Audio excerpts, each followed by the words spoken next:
Bir çocuk, bir kurt, sessizlik ve kaderin kan kırmızı gözleri. Bu Jon Snow'un değil, Hayalet'in hikayesi olabilir mi? Duymuyor musunuz? Bu cümle Jon Snow'un karakteriyle onun ulu kurdu Hayalet'in ilk karşılaşması arasındaki gizemli bağı tanımlayan ilk işarettir. Martin'in kaleminden çıkan bu söz yalnızca bir duygusal sezgi anı değil, aynı zamanda derin bir foreshadowing sahnesidir. Stark çocuklarının babalarıyla birlikte buldukları ölü dişi ulu kurdun gövdesinden 5 yavru çıkar. 3 erkek 2 dişi. Tıpkı Ned Stark'ın 5 meşhur çocuğu gibi, ama sonra Jon'un sesi duyulur. 6. yavruyu hisseder. Ve bu kurt farklıdır. Diğerlerinden uzak bir noktada sessizdir. Gözleri açık ve kırmızıdır. Tüyleri bembeyazdır ve hiç ses çıkarmaz. Stark çocuklarının kurtları doğrudan onların karakter gelişimlerinin sembolü haline gelirken Jon'unki daha derin bir metafordur. Sessiz bir hayalet. Bu bölümde hayaletin bu ilk sahnede sergilediği özelliklerin Jon'un hikayesindeki uzun vadeli sembolizmini çözümleyeceğiz. Ama ilk önce kanalımı destekleyen her bir üyemize ve abonemize ayrı ayrı teşekkür ederim. Kanalın devamını bir yerde siz sağlıyorsunuz, unutmayın. Bu tür videoların gelmeye devam etmesi için lütfen abone değilseniz abone olun, videomuzu beğenin ve paylaşarak daha fazla kişiyi duyurun. Yorumlarınızı tabii ki de lütfen eksik etmeyin. Videoları kaçırmamak için de kanalın zil sekmesini açmayı unutmayın. Şimdi videoya geçelim. Hayaletin farklılığı onu bir simgeye dönüştürür. Hayaletin tüyleri albino beyazıdır. Stark'ların ulu kurtları genelde gri tonlardayken bu görünüş Jon'un diğerlerinden farklı kimliğini simgeler. Jon'un Targaryen kökeni gibi hayalet de görsel olarak Stark çizgisine ayrılır. Gözleri kırmızıdır. Bu Martin'in eserlerinde nadir ama güçlü bir simgedir. Kırmızı gözler kehanet, mistizm ve bazen de ateş veya kanla bağlantılı, ölüme iç içelik anlamına gelir, ama bilhassa büvet ağacının beyaz gövdesi ve kırmızı yapraklarıyla hayaletin sadece sıradan bir kurt değil, Jon için kuzeyin kadim güçlerinin büyüsel kaderinde rol oynayan bir unsur olduğunu fısıldar. Sessizlik. Hayalet hiç ses çıkarmaz. Bu bir lanet değil, bir görevdir. Jon'un içsel yalnızlığını ve duygularını kelimelere dökme işini yansıtır. Jon da çoğu zaman sessizce çevresinde olan biteni izler ve gözlemler. Biz genelde onun gözünden okuduğumuz için iç sesini duymaya alışırız, ama onun bir povu olmasaydı karşımızda oldukça sessiz ve ketum bir karakter görecektik. Hayaletin sürüden uzakta bulunması Jon'un çocukluğundan beri deneyimlediği sosyal dışlanmanın aynasıdır. O bir Stark ama değil. Bir Snow'dur. Catelyn'in anne sevgisinden mahrum. Soyu belli değil.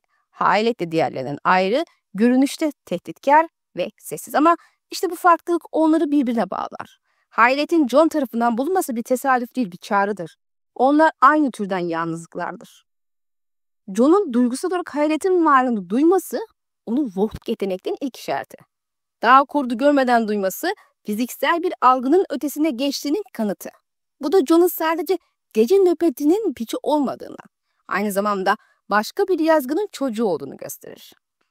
Jon hayatı bulduktan sonra onu sahiplenir. Theon Greyjoy onun hayatta kalamayacağını söyler, ama Jon göz ardı eder. Onu sahiplenir ve ismini verir: Hayalet. Bu an Jon'un liderlik özelliğini ve sezgisel yargı yeteneğini de açığa çıkartır. Martin burada karakterin içsel yapısını dışa vurur. Toplumun dışladığını sahiplenmek, ismini vermek, onu yaşatmak. Bu ileride gece nöbeti komutanı olduğunda da tekrarlanacak bir karakter çizgisinin başlangıcıdır. Ayrıca diğer kurtların ölümle yüzleşmesine rağmen ve elbette sahiplerinin Jon'un sonuna kadar yaşayacağına ilk işaret olabilir. Hayaletin kişiliği Jon'un ruh halini taklit eder. Sessizdir, sabırlıdır ama ölümcül olabilir. Kitaplar boyunca bu paralellik sürer. Jon'un kimliği evrilirken hayalet de onun gölgesi gibi şekil değiştirir. Birçok karakter kendi ulu kurtlarıyla derin bağ kurar, ama hiçbiri Jon Hayalet bağı kadar ruhani ve sembolik değil bence. İkisinin ilk sahnesi yalnızca bir kurt bulma sahnesi değildir. Hayaletin doğumu ve Jon'un onu sahiplenmesi, karakterin hem biyolojik ailesine uzaklığını hem de gerçek kaderine ilk adımını gösterir. 3 farklı foreshadowing unsurundan bahsedebiliriz. İlki dirilişin ilk işareti. Hayalet Jon'un ruhunun barınağı olacaksa bu ilk buluşma anı mistik bir anlaşmadır. İkincisi Jon'un diğerlerinden farklı kaderi. Stark çocukluğu kaderlerini kendi kurtlarıyla paylaşır, ama Jon onlardan ayrıdır. Bu onun Stark çocuklarından daha büyük bir yazgıya sahip olduğunu erken işaretidir. Üçüncüsü ise Vogue yetenekleri. Jon'un hayatı duyması Vogue yeteneğinin başlangıcıdır. Bu yetenek Jon'un ölümden sonraki geçici barınağı olacak. Martin'in satır aralarında anlattığı bu sahne sessiz bir kurtla sessiz bir çocuğun göz göze gelmesi değil de sadece. Bu bir kader çarpışmasıdır. Jon'un hayatı duyması aslında kendi yazgısını ilk kez işitmesidir. Sizce hayatın sessizliği neyi susturuyor olabilir? Ve Jon'un onu ilk duyuşu aslında neyi görmemizi sağlıyor? Bu kurdu gerçekten Jon mu buldu yoksa kurt mu onu çağırdı? İsimler güçlüdür. Martin'in dünyasında bir ismin taşıdığı anlam yalnızca çağrışımlardan ibaret değildir. İsmin kendisi bir tür büyüdür. Bir karakterin kaderini biçimlendirebilir, geçmişini yansıtabilir, geleceğine ipucu verebilir. Jon Snow'un Albilo kurduna verdiği isim olan Hayalet, ilk bakışta sadece sessizliğiyle ilişkilendirilmiş gibi görünse de bu isim çok daha derin, çok daha yankılı bir sembol dünyasına açılan bir kapıdır. Bu bölümde Hayalet isminin katmanlarını açıyoruz. Jon'un bilinçaltındaki seçim nedeni, kelimenin çok katmanlı anlamları, Westeros kültüründeki hayalet kavramı ve elbette Martin'in bu isimle neyi foreshadowing ettiğini analiz ediyoruz. Jon Snow'un kurdunu ilk gördüğün ona hayat ismi vermesi, karakterin sezgisel yapısının bir göstergesidir. Jon sessizliğe bakarak bu ismi verir ama bu sessizlik yalnızca hayvanın fiziksel bir özelliği değildir. Hayaletin neredeyse hiç ulumaması, bağırmaması, ağzını açmaması bir tür ölüm sonrası sessizliktir. Jon bu farkı hisseder, adını koyar. Ama Martin'in karakterlerini verdiği bu tür sezgisel isimler yazarın karakter içi bilinç dışı mekanizmalarını işler kıldığını gösterir. Jon hayalete bu isim verirken aslında kendine bir ayna tutmakta, kendi varoluşsal sessizliğine bir isim vermektedir. İngilizce'de ghost kelimesi hem ruh hem de geçmişten kalma yankı anlamını taşır. Yani hayalet bir nevi geçmişte yaşamış bir varlığın ruhudur ama aynı zamanda yaşayanların vicdanında gezinen unutulmamış izdir. Bu anlamlarla düşündüğümüzde hayalet, Jon'un geçmişinin bir hayaletidir. Bilinmeyen annesinin bastırılmış Targaryen kimliğinin hayaleti. Aynı zamanda Stark hanesinin son neslinin ruhudur. Hayalet Jon'u bir gün kuzeyin geçmişinin taşıyıcısı olacağını sembolize eder. Ayrıca gece nöbetinin yeminli savaşçısı olarak Jon'un hayatı ölülerle birlikte yaşamaya dönüşecektir. Hayalet onun hem silah arkadaşı hem de öte dünya habercisidir. Martin'in ironiyle bezenmiş foreshadowing sisteminde hayalet ismi, Jon'un ölümden sonra dirileceğini önceden haber veren bir çan gibidir. İsmin önerisi şudadır. Jon bir hayalet ismini verdiği kurduyla kendisi bir gün hayalet olacaktır. Ruhunu hayalete aktaracağı, ölümden sonra döneceği çok önceden bu isimde kodlanmıştır. Jon'un rüyaları, özellikle Winterfell mahzenlerine geçen sahneler hayalet isminin yankılarını taşır. Rüyasında ölülerin arasında yürür, mahzende yerini bulamaz. Babası ve kardeşleri sofrada oturmaktadır ama kendisine yer yoktur. Bu hem Jon'un aidiyet sorununu gösterir hem de onun hala ölüler dünyasına ait olmadığını, çünkü ölüleri görüp duysa da yanlarında değildir, ölümle yaşam arasındadır. Hayat ismi bu rüyaların yankısıdır. Jon ölülerin sofrasına yeri olmayan iki dünya arasında yürüyen bir hayalettir. Hayalet yalnızca adıyla değil, davranışlarıyla da bu ismi doğrular. Ne savaşta, ne takipte, ne de uyarıda ses çıkarmaz. Ulmaz, havlamaz. Bu Martin'in sessiz kader anlatımının bir uzantısıdır. Hayalet Jon'un seçim yapmadan sürüklendiği kadere karşı sessiz tanıktır. Bu sessizlik Jon'un kendi kaderini başkalarının eylemleriyle yazmasına yönelik eleştiridir. Jon hiçbir zaman doğrudan kendi krallığını kurmaya çalışmaz. Hiçbir zaman arzulasa bile daha fazlasını eline uzatan bir lider olamaz. O çağrılır, yönlendirilir, kurban edilir. Hayaletin sessizliği Jon'un edilgen kaderine bir yansımadır. Azor Ahai kenetleri içinde öldükten sonra yeniden doğan, karanlıkta savaşan figür teması barizdir. Okuyucunun gözünde Jon bu figüre en uygun adaylardan biri olarak görünmekte. Hayalet ismi bu kehanete bir gönderme olarak okunabilir, çünkü Ghost aynı zamanda ölüp geri gelen ruh anlamına gelir. Bu bağlamda hayalet, Jon'un Azor Ahai oluşunun ilk sembolü, dirilişin habercisi, karanlıkla savaşmak üzere geri dönecek ruhun ilk yankısıdır. En azından öyle olabilir. Bir ismin gücü onun anlam katmanlarında gizlidir. Bir ismin gücü onun anlam katmanlarında gizlidir. Martin hayalet ismini seçerken yalnızca karaktere uygun bir etiket koymamıştır. O, Jon'un geçmişini, geleceğini ve ölümünü içine yerleştirmiştir. Sizce Jon hayalet ismini seçti aslında niye adlandırıyordu? Sadece sessiz bir kurdu mu yoksa kendi ruhunun yankısı mı? Bir ulu kurt doğar. Tüyleri bembeyazdır, gözleri kan kırmızısı. Ve bu gözler diğer yavrular gibi kapalı değildir. Açık, uyanık, bilinçlidir. Hayalet gözleri açık doğan tek yavrudur. Belki de aslında ilk doğan yavrudur. Bu biyolojik detay, Martin'in dünyasında sadece genetik bir varyasyon değildir. Bu bir alegoridir. Erken uyanışın, ruhani farkındalığın, kaderin çağrısına önceden cevap veren bir varlığın alegorisi. Normal doğum sürecinde kurt yavruların gözleri ilk birkaç hafta kapalı kalır. Bu evre doğanın koruma refleksi de açıklanabilir. Fiziksel gelişim tamamlanana dek dış dünyadan izole olmak. Ancak hayat doğar doğmaz gözlerinin açılmış olması onun beklenmeyeni gören bir varlık olarak konumlandığını ima eder. Bu özellik Jun'un kaderiyle örtüşür. Jun da doğduğundan beri görmemesi gereken şeyleri gören, bilinmemesi gerekenleri bilen bir çocuktur. Stark çocuğu gibi yetiştirmiş ama Stark değildir. Targaryen kanı taşır ama bunun farkında değildir. Buna rağmen içgüdüsü olarak her zaman diğerlerinden farklı olduğunu hisseder. Çevresindeki olan biten her ayrıntıyı gözlemler ve gözünden bir şeyin kaçması enderdir. Hayaletin gözleri bu bilinç dışı farkındalığın fiziksel metaforudur. Martin'in eserlerinde gözler yalnızca bir fiziksel organ değil, bir anlam taşıyıcısıdır. Kırmızı gözlü karakterler mesela Melisandre, Blood-Raven ve Hayalet çoğunlukla öteki gerçekleri görme yeteneğine sahiptir. Mesela Melisandre ateşin içindeki kentleri görebilir. Blood-Raven yeşil giron olarak geçmişi ve şimdiyi görür. Hayalet sessizliğiyle ruhani bağlantı kurar ve Jon'un duygusal metafizik yolculuğunun aynası olur. Bu bağlamda hayaletin doğuşun açık gözleri onun sıradan bir kurt değil, bir gözcü, bir haberci olduğunu gösteriyor olabilir. O Jon'un geleceğini gören ilk gözlerdir. Hayaletin gözleri açıktır.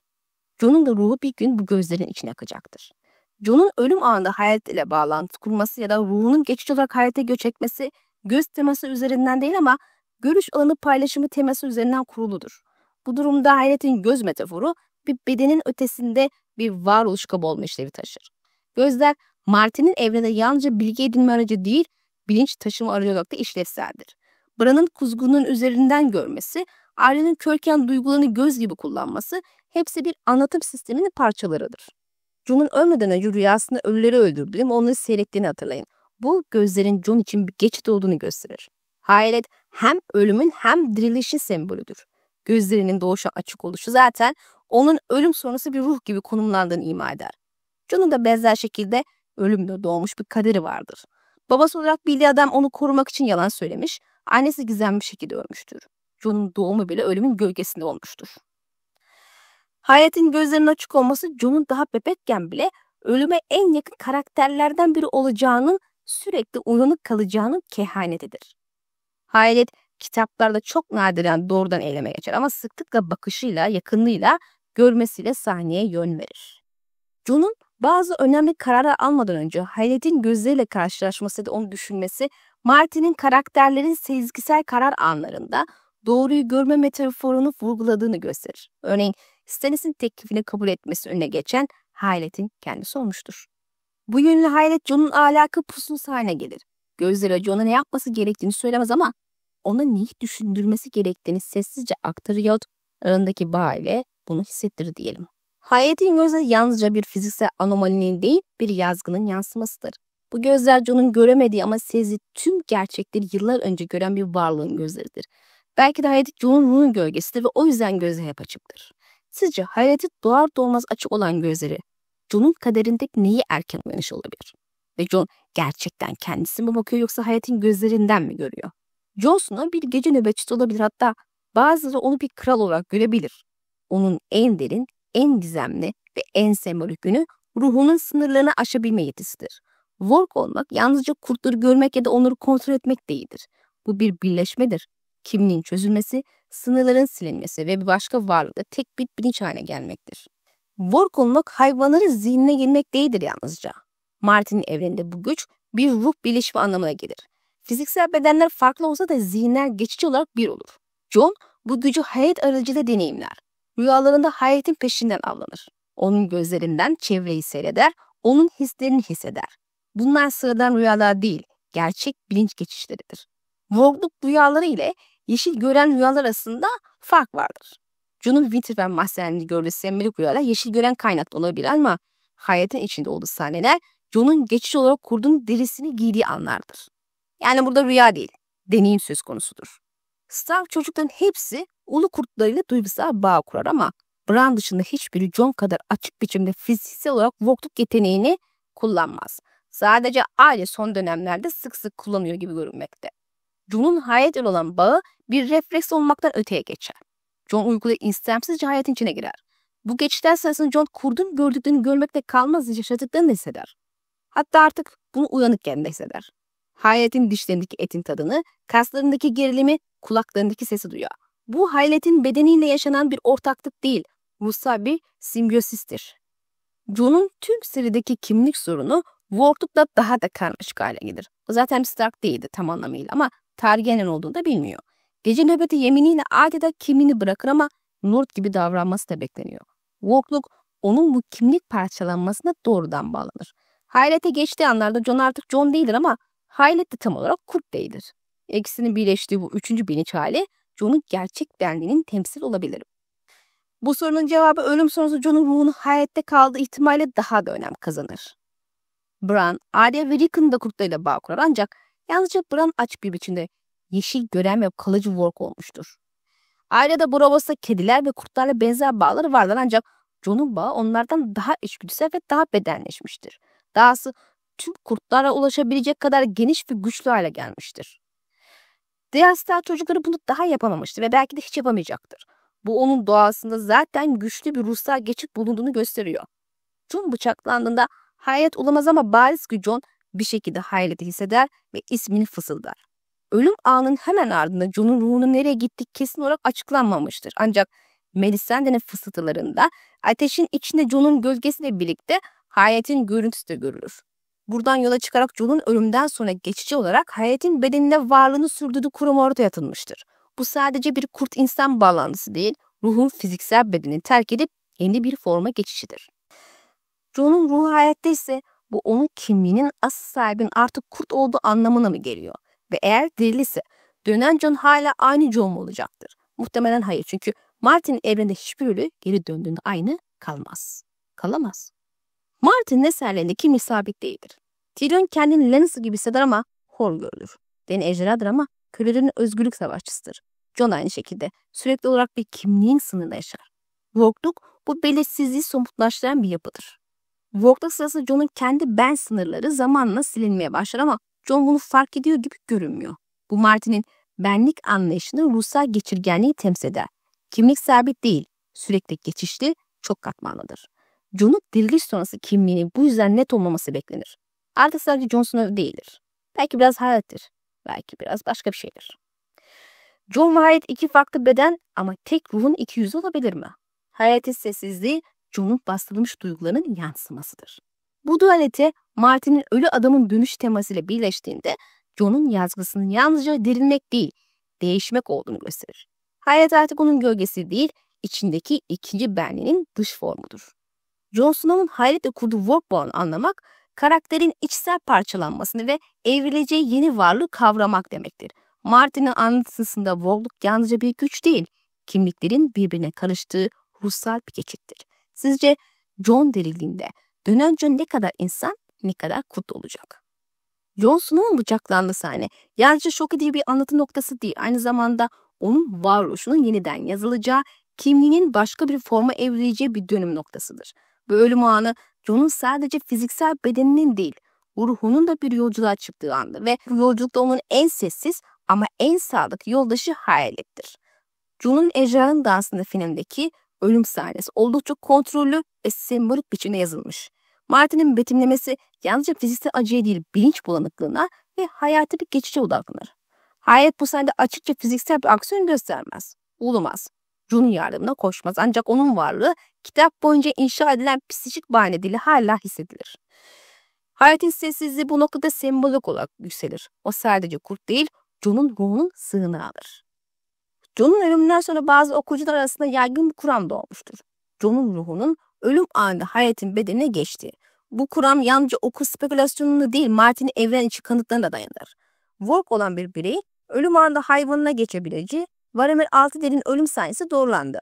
Varamir öldüğünde son çırpınışlarıyla hayvanlarına geçmeye çalışır. Geçici olarak bir kurdun bedenine yaşar. John'un da benzer bir geçiş yaşamış olması metafiziksel olarak son derece olası. Hayret onun doğal kapısıdır. Zaten açılış povları kitabın ilerleyen bölümlerinde muhakkak bir pov karakterine bağlanır ve 5. kitap için bu Jon Snow'un ölümü olmuştur. Eğer Jon'un ruhu gerçekten hayatın içine geçtiyse bu yalnızca sihirsel bir olay değil, sembolik bir geçiştir. Jon artık bedeninden ayrılmış bir başka varlığın içinde beklemektedir. Hayatın bedenine geçen süre ruhsal bir ara dünya, bir tür araf olabilir. Bu geçişin anlamı şudur: Jon'un kişiliği artık tam olarak insan değildir. O hayretle kaldığı sürece kurdun içgüdüleri, sessizliği, sadakati onun yeni niteliklerine dönüşür. Dirildiği de bu özellikle taşıma devam etmesi olasıdır ama insan yönünde değişimler olacağını hiç şüphemiz yok.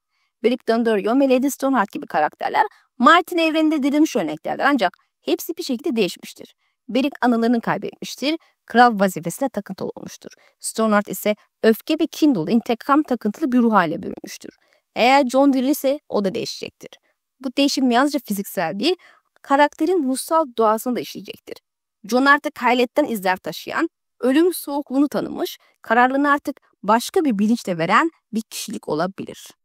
Bu dönüşüm sürecinin hayat bir geçiş rehberi gibi işlev görür. Ruhun ölmeden sonraki ilk sığınağı yeni yaşam öncesi son yuvadır. Hayatın kitap boyunca sessiz kalması bu noktada metafizik bir anlam kazanır çünkü Jon'un ölüm anı da sessiz bir geçiştir. Hayatın bu süreçteki sessizliği Jon'un dönüşümüne şahitlik eden bir tür ruh nöbetçi olarak işlev görür. Hayatın olmaması okuyucuya şunu anlatır: bu bir yas değil, bu bir hazırlık. Ruh sessizce yeni bedenine hazırlanır. Bu diriliş yüceltilmiş bir kurtuluş değil, soğuk bir yeniden varoluştur. En çarpıcı soru şudur: Jon geri dönerse ne kadar eski Jon olacak? Yoksa hayatın bedenine geçirdiği süre onun kimliğini tamamen mi değiştirecek? Dirilen Jon'un daha az insani, daha çok içgüdüsel, daha az duygusal ve daha çok görev odaklı bir figüre dönüşmesi mümkündür ve elbette daha karanlık. Hayatın doğasından gelen sessizlik, keskinlik, yalnızlık gibi özellikler artık Jon'un karakterinin bir parçası olabilir ki aslında en baştan beri öyle değil miydi? Ama ya onun vahşiliğini de alırsa? Bu değişim Jon'un gece nöbetinden sonra üstleneceği yeni rolün ipuçlarını verir. O artık yalnızca bir adam değil. Hem ölülerin hem de kurtların tanıdığı bir figürdür. Hayat de tek beden olmuş bir ruh gibi. Jon Snow'un ölümünden sonra hayatın taşıdığı sessizlik yalnızca bir ulu kurdun sadakati değildir. Bu sessizlik ruhun fısıltısıdır. Martin Jon'un dirilişini yalnızca bir mucize olarak değil, bir metafor olarak yazıyor olabilir. Ve bu metaforda hayalet sessizlikle Jon'un dönüşümünü hem saklar hem de hazırlar. Sizce Jon'un ölümünden sonra hayatta kalan kim olacak? Jon mu, hayalet mi, yoksa ikisinin karışımı olan başka biri mi? Artık sona geliyoruz. Jon Snow hikayesi bir piçin mücadelesi olarak başlayıp kehanetlere uzanan sisli bir yolculuğa dönüştü. Bu yolculukta onunla birlikte her zaman sessizce yürüyen biri vardı: hayalet. Son bölümde bu iki varlığın, bir insan, bir kurt, ama her ikisi de yarım ve tamamlanmamış yollarını nereye çıkacağını araştıracağız. Jon ölüp dirildikten sonra artık bildiğimiz Jon olmayacak, bu bariz. Martin'in daha önce dirilttiği karakterler Beric ve Catelyn her bir fiziksel olarak geri dönse de ruhsal olarak değişmiştir. Jon'un da bu değişimden muaf kalması beklenemez. Hayat bu yeni varoluşun simgesidir. Dirilmiş bir Jon belki de artık insanlığın sıcaklığına sahip olmayacaktır. En azından eskisi kadar. Onun yeni benliği hayatın doğasıyla daha yakın olacak. Daha iç içe. Sessiz, soğuk, kararlı, gözlemci, yalnız. Yani Jon'un yazgısı bir kurt gibi olmak olabilir ya da zaten hep oydu. Daha önce de bahsettiğim gibi Azor Ahai hikayeti ölüp yeniden doğan karanlığa karşı ışığı getiren bir figürden bahseder. Ancak bu figür her zaman kahramanca bir savaşçı olmak zorunda değildir. Jon'un hayret ile geçirdiği ruhsal evrim onun duygularından arınmış ama kararlılıkla hareket eden bir figüre dönüşebilir. Bu yeni Jon ışığı getiren kişi olmayabilir ama karanlığı yutan kişi olabilir. Hayret gibi görünmez, izleyen, anı kollayan, son darbeyi sessizce indiren. Jon'un kuzeye döneceği öngörüsü yalnızca duygusal değil, mitik bir geri dönüş anlamı taşır. Stark ismini taşımasa bile ruhu Winterfell'e aittir. Hayatın doğduğu yerde tamamlanması gerekir. Martin'in döngüsel yazısı yapısına göre her karakter başladığı yere dönmek zorundadır. Jon'un geri dönüşü bir fetih gibi değil de bir gölge gibi olabilir. Hayatın sessizliğiyle geçmişin mahzenleriyle yüzleşir.